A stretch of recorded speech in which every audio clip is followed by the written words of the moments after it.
Programang ito ay rated SPG. Striktong patnubay at gabay ng magulang ang kailangan. Maaaring may masiselang tema, lengguwahe, karahasan, sexual, horror o droga na hindi angkop sa mga bata.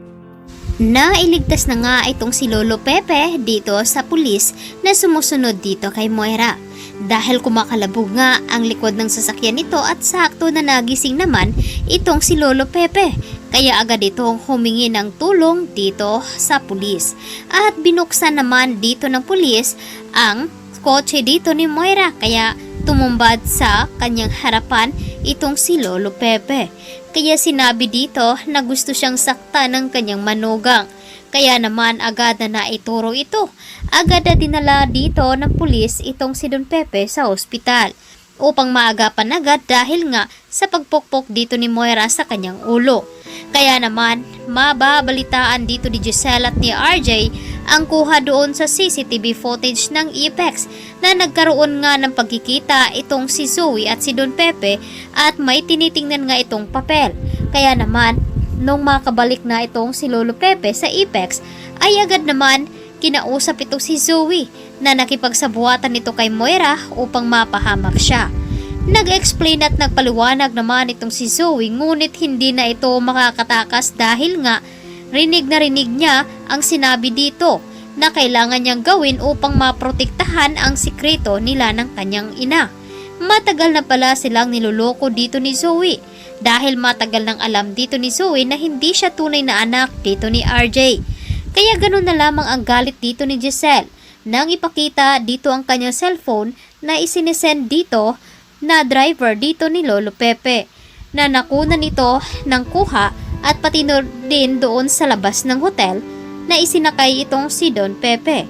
Kaya naman napasugod agad itong si Annalyn sa Apex upang makumpronta itong si Zoe at dagdag pa dito na pumunta doon si Joy at nagpapatunay na wala nga doon itong si Zoe at matagal nga itong bumalik dahil umalis pala ito na hindi nagpapaalam.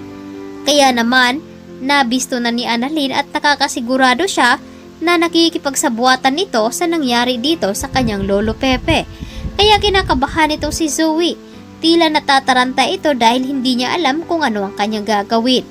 At ito namang si Moira ay takot na takot dahil nga nabisto ito sa kasalanan niya. Samantalang, walang kaalam-alam itong si Carlos na alam na dito ni Lolo Pepe ang tungkol sa pagiging anak nito sa labas ni Zoe. Ano ang magiging kahihinatnan kapag matuklasan nila kung sino ang tunay na ama dito ni Zoe, na ang pinakasalan pala dito ni Lynette ay isang manglulokong lalaki. At ngayon ay unti-unti ngang lumabas ang tunay na pagkatao dito ni Carlos at tunay na ugali. Dahil sa pagdating doon ni Dr. Enriquez at sa pagtulong niya dito kay Lynette ay nagalit ito at nagbanta pa na ipapaalam daw muna sa kanya kung sino ang papupuntahin niya sa bahay nila. At dahil dito, magtataka naman itong si Lynette dahil hindi naman ganon ang ugali dati ni Carlos. Nag-iba lamang ito noong ikinasal sila. At lalo na nung pumunta ang mga kaibigan dahil sa suot dito ni Lynette. Agad na nagalit itong si Carlos dahil pinagfiestahan daw ang kanyang balikat dahil sa suot niyang damit. Wala naman daw mali siya dahil nga spaghetti stripe lang naman ang kanyang suot at jeans. Ngunit minasama nga dito ni Carlos at agad niya itong pinabihis ngunit hindi na lamang nag-react pa itong si Lynette. Kaya ito ang dapat nating aabangan bukas dito lamang sa Abot Kamay na Pangarap. Maraming salamat.